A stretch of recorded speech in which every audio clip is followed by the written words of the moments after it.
went in there and did this fucking accent.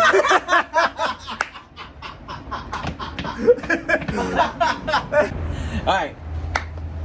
Alright, what's up, y'all? Back again with a mukbang. And this spot hit me up. It's a spot called Seoul Sausage. They hit me up. I tasted it a while ago, years ago, so I was down to come grub. But then I thought, if I'm gonna be grubbing on some Korean glizzies, who better to partake than the King Korean Glizzy? That's my nickname right there. My guy, Dumbfoundead. What's up, bro? Yes. Thanks for inviting me to lunch, man. Of course, man. Hey, man. It's amazing. Glad. Thank you for coming to eat it with me. You've actually, you know about this spot? Yeah, Seoul Sausage is like early food truck generation, like when the food truck craze first started. Okay, that's word. how they started. Went on a great food truck race. Oh. Won that. Yeah. Oh, they won? Yeah. Damn, I didn't know like anything. Yep. Okay, lit. And you're not drinking, you're chilling. I'm gonna chill. Okay, yeah. cool. You know what? Grown shit. I just grew. Not that this isn't grown, but I should chill. Yeah. But I was a mess, bro. I was a mess. All right.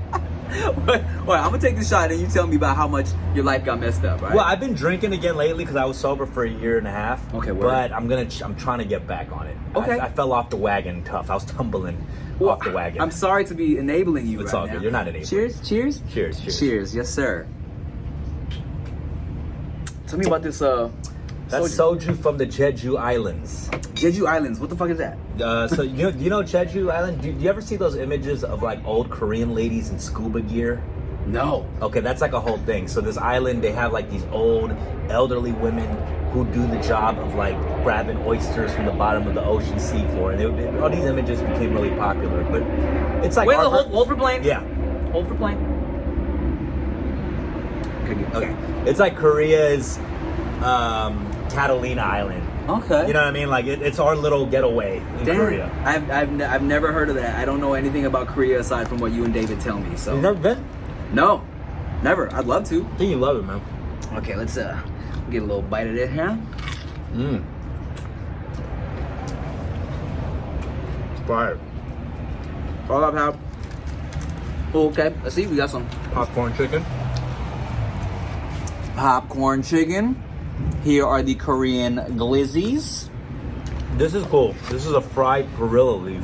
I think that's kind of cool. You know what's crazy? The first time I've had this was in Thailand. Just a straight up fried leaf. Yeah, and it was like a lettuce wrap situation. You put like the meaty, saucy shit on top.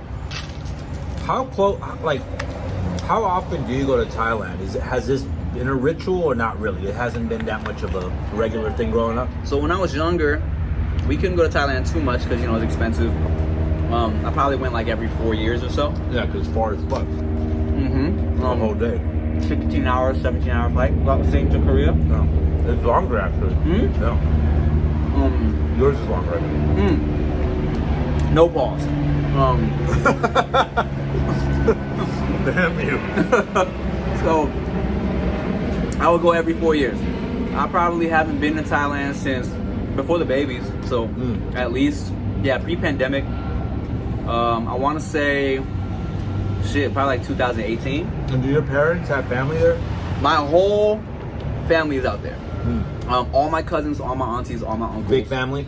Yeah. Is it like the Filipinos where they got like huge families? My dad's one of like 6, and my mom is like similar vibes. That's crazy.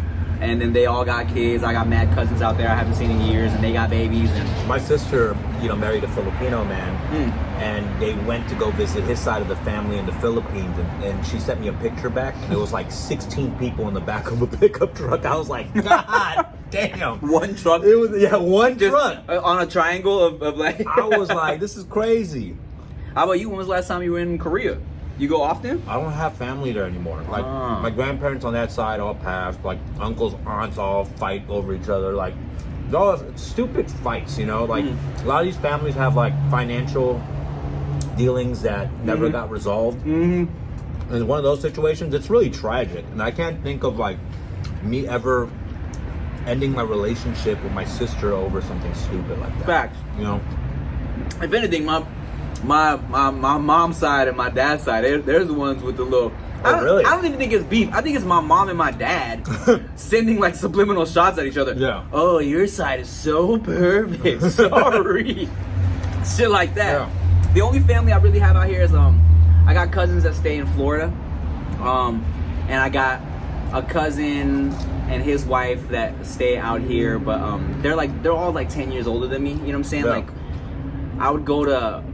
So it was my white aunt, my dad's brother, and my white aunt. I would always go to their house for Thanksgiving, but all those cousins are like 10 years older. You know what I'm saying? So it's like I don't have that like cousin family experience. Yeah. And you're an only child, right? I'm an only child. Yeah. What made your parents be like, we're not gonna have a gang of kids when they have families with a lot of kids? You know what? I feel like money, for sure. Expensive out here. Okay. Because we were, just in a little 1-bedroom apartment in Long Beach, right? Well, first of all, money has never stopped broke people from making babies. I mean, that's facts. If anything, it's incentive. We're gonna work harder because we got 6 kids. No, I was gonna say get that government money. Oh yeah. This is a piece of pork belly with some kimchi on it, just in case you're curious about what's going on. I have a theory about a lot of rappers. Some of the best rappers have a gang of kids. Like Young Thug, Lil Wayne, Snoop, yeah. Do you think having kids makes you work harder? 100%. Yeah. 100%. If you have 8 kids, you better be the best rapper in the game. You better put out a mixtape a month. Bro, you know what? That's crazy. I will always credit my baby girl, Veda, as being the injection of new motivation that I needed. You know what I'm saying? Right. Where, we've been doing our shit for a long time. Yeah. You get a little bit of success, you make a little bit of money, you get complacent, you know what I'm saying? You maybe don't feel that hunger like you did when you were like literally hungry. Sure. You know what I'm saying? Sure. And I think for the first time in a long time, when she was like on the way, I was like, all right, I need to get back on my shit. Yeah. So yeah, There's priorities. Something to that. Yeah. I've been out with you where we're hanging out, we're partying, and you're like, you know what? You're just like, we're taking shots, mid-shot, you're just like, I gotta go, bro. I got kids back home. Like, dog, I be out now. I tell people, literally the other day, when I went to Dante what's his name? Bosco. Dante Bosco's baby shower. It was like from 2, it started at 2 or some shit like that. I was like, look, man, the babies are gonna be napping. Yes, please. The baby's gonna be napping from like 1 to 3. I'm gonna go for an hour, and then I'm gonna get back to the house so I can help chill with the baby because they're both gonna wake up around 3:30. You know what I'm saying? I went, I had a taco or 2, I had a shot or 2, and literally had 3. I was like, all right, y'all, I'm out. and it's out of respect for your partner, right? Yeah, man. You know they're watching, you start feeling guilty. Yeah, bro. It's like, I'm not like, look, she can handle it, but I'm not about to like go out and like just enjoy myself and get drunk while she's back there sweating with the 2 babies. Yeah, and if you tell your girl like, I'm going to do this for work, like, and she's allowing that, gotta make sure it's for work. Any extra time, you're just being a dick. Look at me, I'm working right now. Yeah. I'm gonna take some more. I'm gonna take another shot because I'm working. You gotta make it worthwhile. So you're sober now. I am. Why? What was going on? What? Well, I'm not sober, so I broke my sobriety about a month ago. Cheers to that. Cheers to sobriety, y'all. Cheers to sobriety. Yeah. I was sober for a year and 10 months, and the scary thing about it is like, right when you pick up that drink for the first time, and you're like, maybe I'll grab a drink, It's so easy to get back right into the groove of it. It's like muscle memory. I took that shot, and I was like, I remember this. And I'm like shooting threes, like it's like nothing, It's like a retired baller, right back into it. You doing wheelies on the bike and shit. Yeah, it's crazy. It really is like riding a bike. Never forget. So you feel like it was a legit problem for you?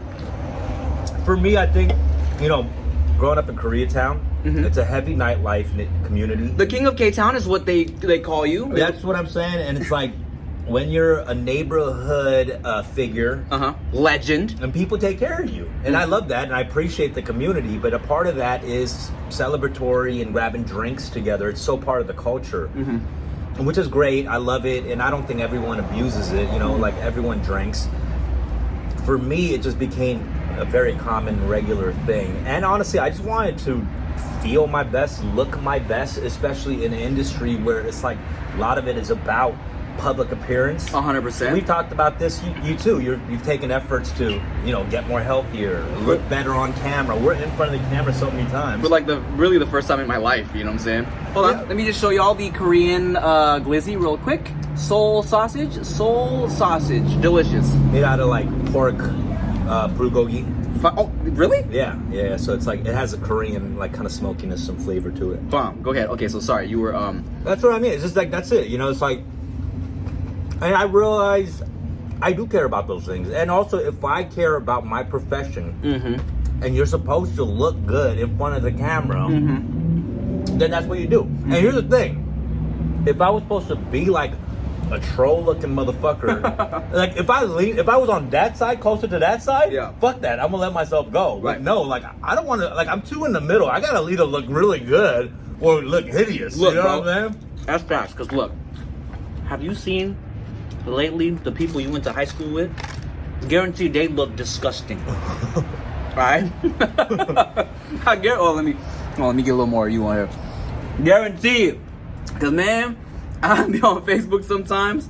I see somebody I went to high school with and I'm like, y'all look terrible. Well, I think they don't they don't care because they're not in the industry of that. Exactly, and I credit the fact that I actually still care about my appearance to being in a very superficial industry. I mean, that's a part of the game. That's what I'm saying. There's certain industries where when you look too good, it's almost sus. I don't know if I want a handsome pastor. You know what I mean? Why are you so sexy if you're my plumber? Yeah, exactly. You coming to fuck wives. There's something wrong that you're that handsome and you're plumbing, bro. And also pastors, right? Like that's why people look at those mega pastors as a little sus. The ones that got chains on. Hell no, bro. Like you're spending a lot of money on your appearance when you should be putting that money in the community. Let me ask you this, man, because I've actually never asked you about this before, because I know you're Korean, right? Yeah.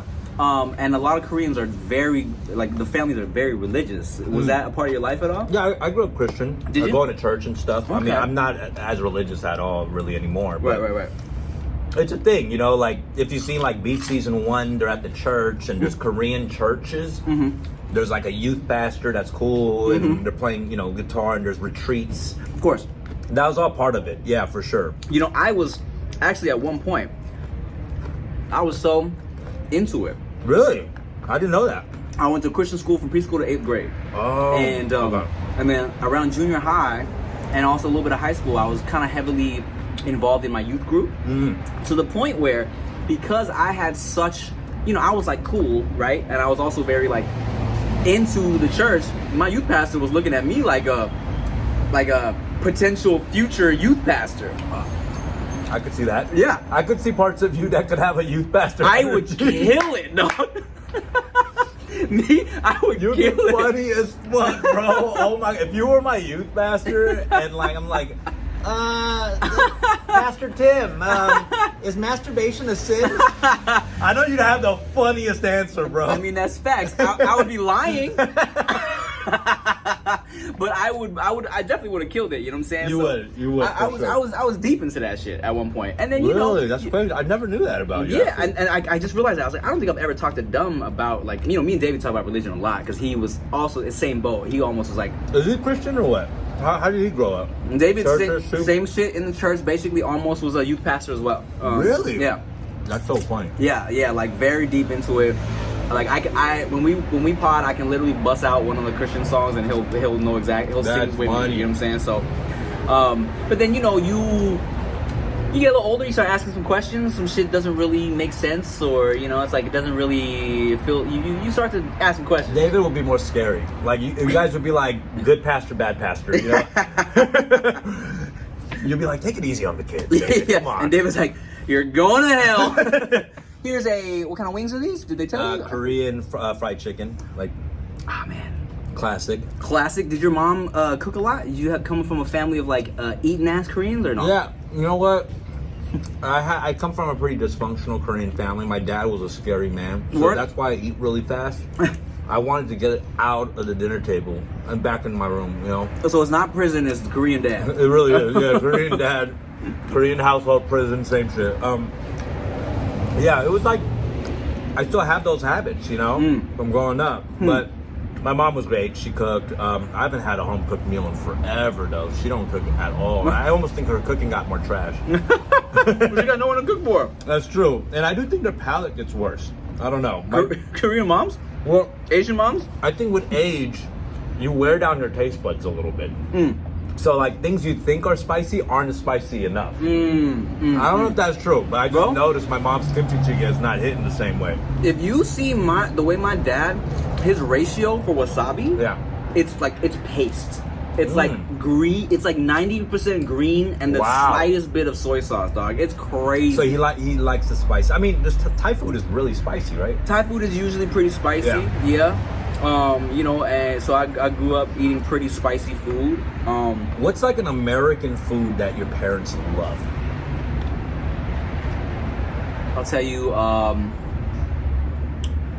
We used to consistently go to Pizza Hut. Oh yeah, like Pizza Hut used to be when you could sit in and order at Pizza Hut, go to a little salad bar and shit. That was our shit. Like we would go. And that was the thing I remember too, because I'm from the same era. Those Pizza Hut days was crazy. It was like going to a Sizzler or something. Yeah, dog. Literally. Yeah. So Pizza Hut. My parents. We would always and I might, and this is why I'm biased towards Church's Chicken, but we lived by Church's Chicken, so they would always buy just like a big old box of Church's Chicken. Yeah. My mom, for some reason, so like, you know, my mom can cook, right? Yeah. But whenever we would have Thanksgiving or Christmas dinner and she was hosting it, she would make every American food that she felt like she could make. Yeah. So we would have the turkey, but then we would have clam chowder, spaghetti and meatballs. That's a wild 3 already. Dog. That's a wild 3. So people would come to the crib like, oh. Yeah, I feel you. That's what you get a lot of times with these like ethnic Thanksgivings. Yeah. A part of me is like, oh, like I appreciate this. But it's not always a good mixture. It's like going to the buffet and you got like watermelon on your plate next to spaghetti and you know, it's just like, it's too much sometimes. The idea is great that you have it all this. And it's like you said, I appreciate it. Yeah. And everything is good by itself. But then when you look at the combination, it feels a little crazy. There's a reason menus don't have everything, you know? I mean, there's a reason why, like, you might go to if you went to an Asian restaurant or a Thai food restaurant or Korean restaurant and you saw, like, clam chowder and spaghetti on the menu, you're like, all right, man, I'm going to get the fuck out of here. Bro, I got to show you this because there is a Korean restaurant in K-Town. It's called Namsan, yeah. Everything is fire. Seoul Sausage in LA. So good. These boxes are popping. It's closer to the downtown side between K-Town and downtown, so make sure y'all check it out. Yes, sir. This pork belly's popping. The wings are delicious. I appreciate y'all for shutting down the patio for us. So there's this Korean restaurant in K-Town called Namsan. Okay. And it's great because it's open late and they have like every Korean food you could think of. But they went so OD on the descriptions of the items. Okay. So they even have like a description for fucking Diet Coke.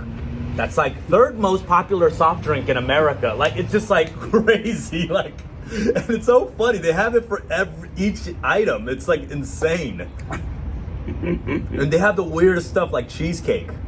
You know, it's a Korean restaurant and it's just like they got everything. I kind of feel like that's just Asian mom shit, you know what I'm saying? Like, let's really bring the delicious shit and put it all together because, you know, they're trying to appeal to the white audience too, yeah, you know? I respect that. So check this out. When we had the Thai food restaurant in Paramount, I feel like a lot of Thai flavors are very similar to Mexican food in the way that it's like spicy and sour.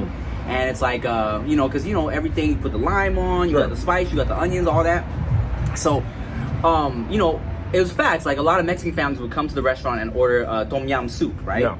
But my mom would be like, tell your friends Mexicans love this soup. I'm like, Mom, I'm not about to go to the homies and be like, yo, I heard Mexicans love this shit. You know what I'm saying? I'm like, we got to switch up the delivery. The most popular Thai restaurant for Mexicans, I feel like, in LA, is Todai Ocha. Do you know what I'm talking about? Todai. It's like something Ocha. Do you know what I'm talking about? Okay, they have a few. But that's the one I grew up in K-Town. Okay. It's Thai food? Yeah, it's Thai food. Thai food, I do see a little bit of a correlation of those two cultures. You know? I just think it's a very, as far as like flavor profile, you feel me? Yeah. It's like sour, spicy, you got, you know, with some tortilla or rice, you know? I do think Thai food is very underpriced. Bro, and that's some racist shit. I mean it. Like I do think it's underpriced. It's funny how we just decide to price certain things and certain foods based on like whatever like pedestal we put certain cultures on, right? Like European food. I mean, this has been a discussion forever with like fine dining and Italian and all those stuff. But it's like you have something like Thai food that has incredible flavors, complex, and it's still priced very low. You're making a very factual point. I've never even thought about this, and as far as like European food being put on a pedestal. Yeah. Because you could have a little tiny bit of pasta for like, I don't know, $20, and you go to a Thai food place, pay $5 for a giant plate of like pad see ew or whatever, right? That's what I'm saying. And when inflation happened with the restaurant, bro, my parents almost felt guilty adjusting. You know what I'm saying? Where like my mom would be like, this restaurant is charging $12 for that. We serve all this for $5. And I'm like, why don't you raise the prices, Mom? Bro, they do these handmade curry puffs. I don't know if you've ever had a Thai curry puff before. That sounds crazy. It's like potato and curry and chicken and a little like puff pastry. It's fried. It's delicious, okay? And my family's restaurant was kind of known for making these like fire curry puffs. People would come and order like 100 sometimes, right? But they were selling them for literally 50 cents each. And I'm like, you guys are crazy, bro. You could go to like a farmer's market and sell these for like $4 each. Yeah. But they were like, no, it's because, you know, we have regulars. I'm like, come on, man. The problem is it's our own community guilting our people and the pricing. That's some bullshit. And then they don't complain at all when it's like an Italian establishment just because they're doing arts and crafts with the dough. That's turning it into it's a star-shaped ravioli. That's facts, bro. Because like if we were to open up, let's say we opened up a spot in Beverly Hills and we started charging like Italian food prices for the shit, Asian people would be pissed. Exactly. Wow. Nah, I don't know. I don't agree with that shit. It'd be your own people. Well, make sure y'all support Seoul Sausage, all right? It's so funny. So recently, you know, Simu was on that Dragon's Den shit. You saw that thing, right? He went viral because he called out some appropriators of Boba, and he did a great job. I completely understand where he's coming from, and as they should have been called out. But it's so funny. That same day, I put a clip out for my pod that was like, "Boba is not life," and that was the tagline. What I meant by that is, I just what I hated for so long is like with the Asian brand overall in America, it just we got so included in just everything being about Boba, and I hate that was one of our main things, you know. And I was like, I don't want our culture to revolve around Boba, just Boba. Right. There's nothing wrong with Boba. Boba is great. I love Boba. But I hated the slogan that everyone was like, Boba is life. Was that a slogan? Yeah, it was right underneath Stop Asian Hate. It was just right. It was like, Stop Asian Hate and Boba is life. And I was like, no! So it was like a funny bit I did on the pod that Boba is not life, and on the same day, Simu is like a hero for this Boba comment. Did people thought you were sending shots or what? Nah. It didn't even get enough traction for that. But it was just so funny that it happened. Life is just funny in that way. You know what, man? Look, maybe you should challenge Simu to a fight. I don't want no beef. Here, check this out. Here's what we do, bro. Yeah. Invite Simu to a party. Throw a Diddy party. Since you're Korean, since you're the king of K-Town, you can be the Asian Diddy of K-Town, and then we'll have a big old, instead of wearing all white to the party, we wear all yellow. All right, and then you you can start, and then you can settle your beef there. All right. I have no beef. I'm just saying. I commend him for that shit. It was great, but it's just so funny that I've had moments like this. You know, there was a time back in the day where I think I've told you the story where I went to an audition for like a stereotypical Asian role that I'm in the waiting room, and it was some of the elite Asian actors. You know, Sung Kang, Justin Chan, like everyone who is like icons. You know. Yeah. Who've been doing this shit. Who's been doing this, but at the time, it's not like how it is now. Like, these are people who shouldn't have even been auditioning for this role. This was like a fucking super stereotypical role on like two broke girls. Not the Asian dude who does the accent there, but like another, like his brother or something that comes in one of the episodes. And I'm in this waiting room with like people I look up to, and all of a sudden the audition casting director comes in and goes, by the way, the director wants everyone to like try out an Asian accent, like minutes before going in. Oh, really? Yeah. So it didn't say that on the fucking... No, it didn't say it on the thing, so it's bullshit, right? And then, you know, Sung Kang tells everybody in the room, yo, I know you guys are mad, but just like, you know, he's OG in it, so he's like, yo, you just go in there, do the audition. If you get the part, then you can bring it up to the director. You don't even have the part yet, and you're angry. Interesting. Which I respect, and I understand that. Okay. Justin Chan, that's the homie, and he was like, man, fuck this shit. Throws paper. Yeah. Storms out of there. Next day, he writes a whole long blog about this bullshit. Oh, shit. Asian communities all applauding, and all I'm thinking in my head is, I went in there and did this fucking accent.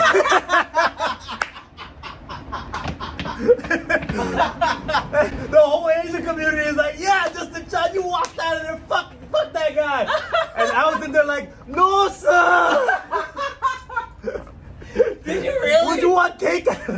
Just the worst accent, just embarrassing as fuck. Oh my god! But it's so funny. It's so funny that I did this fucking accent. I was like so embarrassed because he made an ordeal about this. That's I just felt so like a good. sellout, but it's just funny. Did you get it? No, I didn't get it. Should have walked out with him. That's so funny, dog.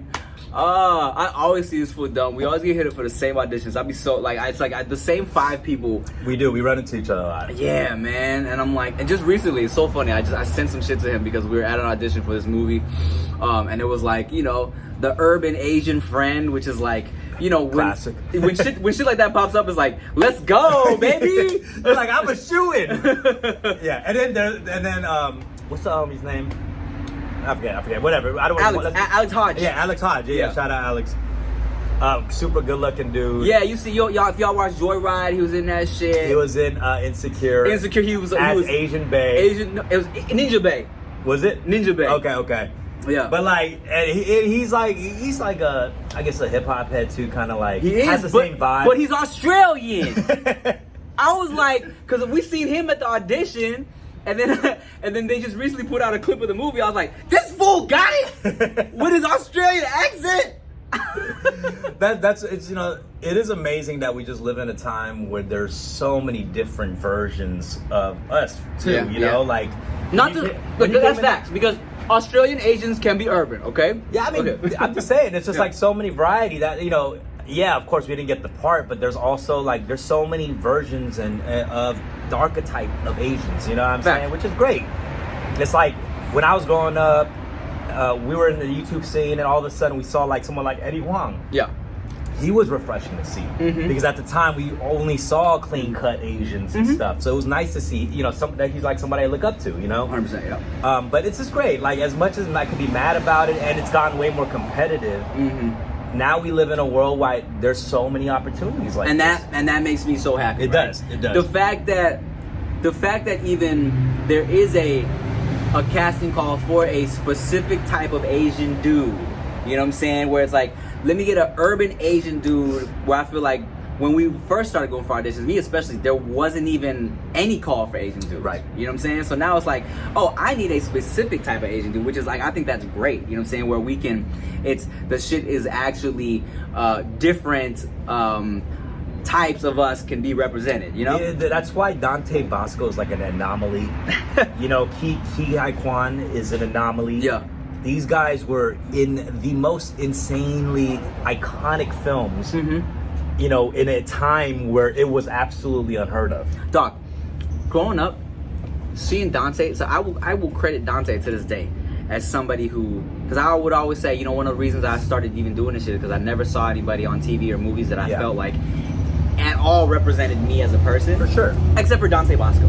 We're like Dante's sons, dead ass. Like when I was at his baby shower the other day, he literally was like, I was vlogging and he was like Dante 2.0. No, dead ass though. And I'm like, you're not wrong. No, for sure. I mean, you can't ever argue that. He was the original. So when he popped out on Hanging with Mr. Cooper, you know, those moments.